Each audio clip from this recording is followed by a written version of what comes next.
सभी अधिकारी और विशेष तौर पर एसकेडी परिवार सबका मैं इस शानदार आयोजन के लिए बधाई देता हूँ कि आपने इस 3 दिवसीय जो कृषि महोत्सव है उसमें अपना पूर्ण योगदान दिया और इसको सफल बनाया। तो मेरे ख्याल से अगर वास्तव में तालियों के असली हकदार हैं तो ये टीम है जिनको हमने अभी मंच पे सम्मानित किया और एसकेडी की पूरी टीम है जिनको हमें बधाई देने की आवश्यकता है। मैं मंच पे जितने भी जनप्रतिनिधि है उनका भी विशेष आभार करूंगा कि आप उद्घाटन समारोह, समापन समारोह और मेले में भी आपने पूर्ण भ्रमण करके जो है इसका लाभ लिया और आपके शब्दों से ऐसा लग रहा था कि मेरा फेयरवेल कार्यक्रम चल रहा है। आप ये सब मेरे लिए बड़े इम्पोर्टेंट है और ये एक तरीके से टीम वर्क का परिणाम है। It's not just the collector alone can do it, ये पूरी टीम का परिणाम है। तो आपके जितने भी शब्द थे मैं पूरी टीम को ट्रांसफर करता हूँ कि आपकी मेहनत की वजह से जो है ये महोत्सव सफल हो पाया। जैसा अभी बाबूलाल जी ने बताया कि लगभग 1 लाख के अराउंड एक असेसमेंट है कि लोगों ने पार्टिसिपेट किया है। मेरा मानना शायद इस साल का ये हिंदुस्तान का सबसे बड़ा कृषि मेला होगा। इतना बड़ा मैंने अभी तक नेट पे भी सर्च किया कि इससे बड़ा कृषि मेला इस साल कौन सा रहा, तो अभी तक तो नहीं है। हो सकता आने वाले समय में और अन्य जगह लग पाए। और जिस स्केल पे गया डेफिनेटली इसमें सबसे ज्यादा मैं जिनको धन्यवाद दूंगा वो हमारे किसान साथी हैं। जिस तरह का रुझान उन्होंने दिखाया, ये मेला हनुमानगढ़ में ही संभव था। मैं अगर किसी और जिले का कलेक्टर होता तो शायद इतना बड़ा कृषि महोत्सव नहीं करता, क्योंकि सरकार जब भी किसी महोत्सव या मेले की बात आती है तो हमारे सामने सबसे पहला बोटलनेक आता है बजट, कि मेला तो कराएंगे लेकिन बजट कहां से है। मैं 2 साल पहले जब कृषि आयोग था तो हमने कोटा में से कृषि महोत्सव कराया था भारत सरकार के सहयोग से, और उसमें भी लगभग 35,000 किसानों ने पार्टिसिपेट किया था। 2 दिवसीय था, लेकिन उसमें 90% किसानों को हम बस के द्वारा लेकर आए। और ये खूबी इस मेले की है कि हमने मात्र 3,000 किसानों के लाने की बस की व्यवस्था की थी। तो दैट इज लेस देन 3%।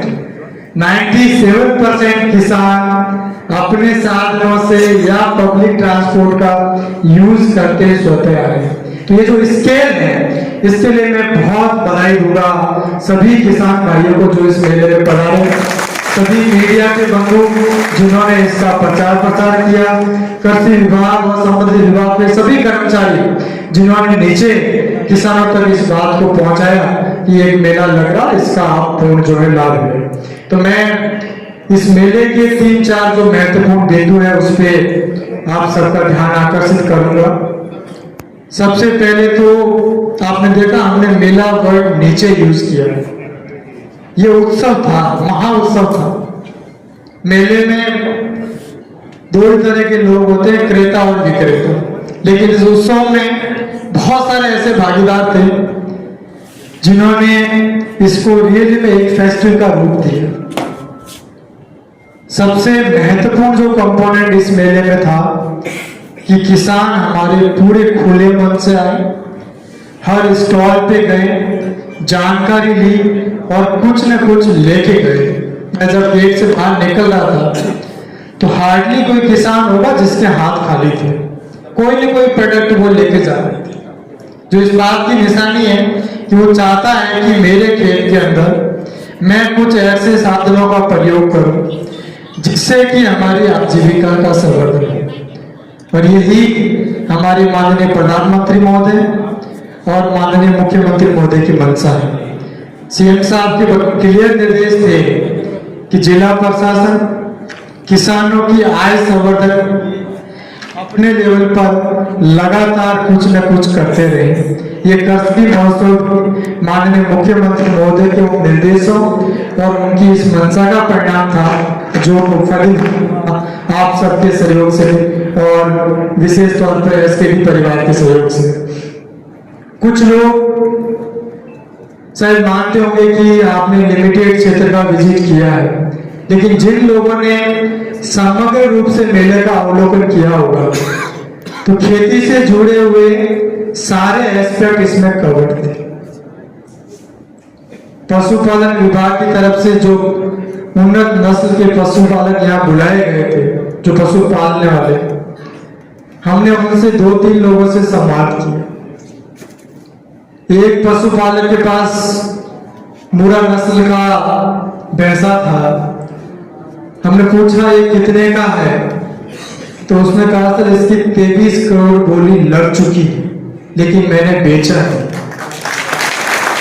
आप एक बार कल्पना करके देखिए कि हमारे पशुपालक जिनके पास उन्नत नस्ल के पशु हैं, वो तकनीक है, वो कितने समृद्ध हैं और किस तरीके से आगे वो अलग अलग मेलों में जाकर अपने उस नस्ल का अन्य पशुपालकों को प्रचार प्रसार करके उसका आय संवर्धन का काम कर रहा है। अगर वो एक व्यापारी होता तो अब तक बेच के ब्याज के माध्यम से आराम से घर बैठे काम कर लेता, लेकिन उसने कहा पैसों की कोई कीमत नहीं, ये मेरा अपना है और मैं इसको जो है पूरे हिंदुस्तान में प्रचार प्रसार कर रहा हूं। तो ऐसी तकनीकी जिनकी पशुपालक भाइयों ने देखी हो, डेफिनेटली वो प्रोत्साहित होंगे, डेफिनेटली वो चाहेंगे कि उनके पास भी ऐसी भैंस हो या उस भैंसे का सेवन वो प्राप्त करें, ताकि एक टाइम उसकी भैंस भी 24 से 25 लीटर दूध दे पाए। इसी तरीके से जो कृषि इक्विपमेंट को लेकर बड़ा मेला यहाँ पे था, बहुत बड़ा पंडाल उसमें था, और मैंने अलग अलग स्टॉल पे जाके देखा। एक ट्रैक्टर था लगभग 1 करोड़ से ज्यादा, 165 HP का ट्रैक्टर। शायद मेरे ख्याल से हनुमानगढ़ जिले में अभी किसी भी किसान भाई के पास वैसा ट्रैक्टर नहीं है। पंजाब और हरियाणा में जब मैंने पूछा तो उन्होंने कहा ऐसे 30-40 काश्तकार हैं जो इस तरह के ट्रैक्टर यूज कर रहे हैं, और मेनली वो बेलर चलाने में उसका उपयोग हो रहा है। तो शायद मुझे भी नहीं पता था कि इतनी बड़े HP का ट्रैक्टर भी आ रहा है और किसान भाई उसको यूज कर रहे हैं। बहुत सारे ऐसे कृषि इक्विपमेंट आए थे जो चर्चा करने पे पता लगा कि वो किसानों की बहुत लाइकिंग है, लेकिन अभी डिपार्टमेंट की सब्सिडी स्कीम में सम्मिलित नहीं है, इसलिए किसान भाई उसकी तरफ रुझान नहीं कर पा रहे। विभाग का और मेरा प्रयास रहेगा ऐसे सभी उपकरण जो इस मेले में एग्जिबिट किए गए थे, जिनको लेकर किसान भाइयों ने विशेष रुझान दिखाया है, हम लोग प्रयास करेंगे कि राज्य सरकार और भारत सरकार की जो सब्सिडी स्कीम है उनमें इनको सम्मिलित कराएं, ताकि आने वाले समय में हमारे किसान भाई इन कृषि उपकरणों का जो है पूरा लाभ